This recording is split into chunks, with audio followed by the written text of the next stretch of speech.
Hi, my name is Jeremy Goss, and today I'm going to talk about two dishes that exemplify the best part of waking up. That's right, breakfast food.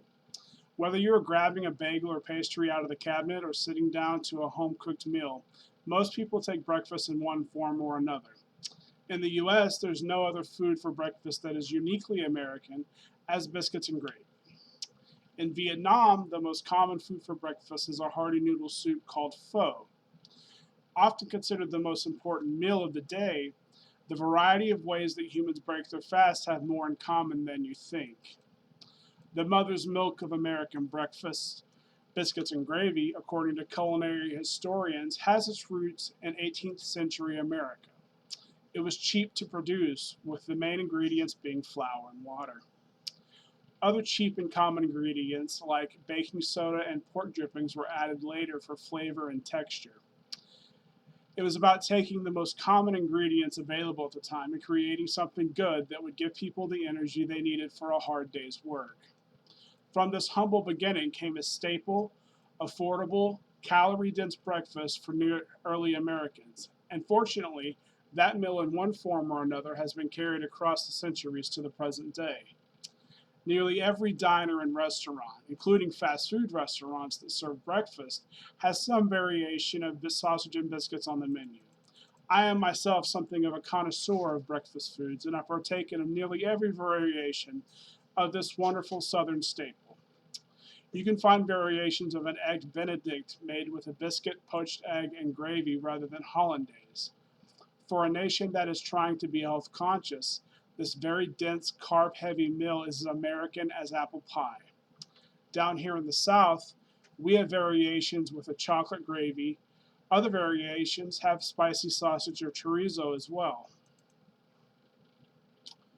While lots of European countries have some variation of sausage and eggs in their meals, biscuits and gravy are a breakfast food that is uniquely American. In contrast, one of the most famous foods from Vietnam, and one that is undeniably a staple as a breakfast food, is pho. This is considered the national dish for the Vietnamese people, sort of like how hamburgers and hot dogs are national dishes for America. Pho is, in its most basic form, a soup with rice, noodles, and thinly sliced beef.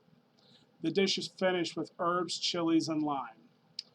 While it evolved over time to include other proteins and time saving methods of preparation, at its heart it remains the traditional breakfast dish from northern Vietnam. Historians agree that Pho's culinary lineage goes back to an area of northern Vietnam during the French colonization of the country. Culinary experts believe that the dish was an adaptation of a French beef stew. Traditional pho can take up to a day to cook, as its deep, rich flavors take time to turn into a proper broth.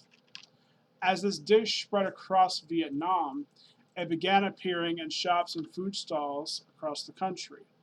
In 1930, pho was officially defined in the Vietnamese dictionary as a soup comprised of noodles and thinly sliced beef.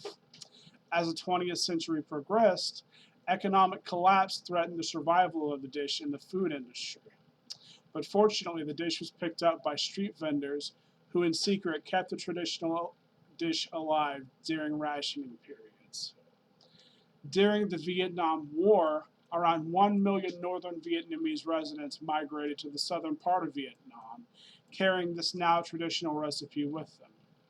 This caused an evolution in the dish where cooks had access to other ingredients like Thai basil, fermented beans, and bean sprouts. With its French beginnings, it's almost astounding that pho began so humbly as a simple broth with noodles and cheap cuts of beef.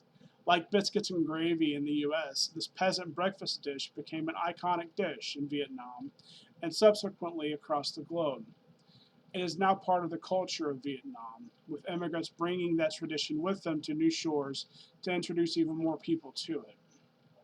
So, whether breakfast is your last bit of peace at home before you start your day, or an afterthought you grab from the pantry on the way out the door, keep in mind that breakfast foods have traditionally filled that role to tell the story of the people who inspired them as much as it gave them the fuel they needed from it. The one commonality in all cultures are traditional dishes.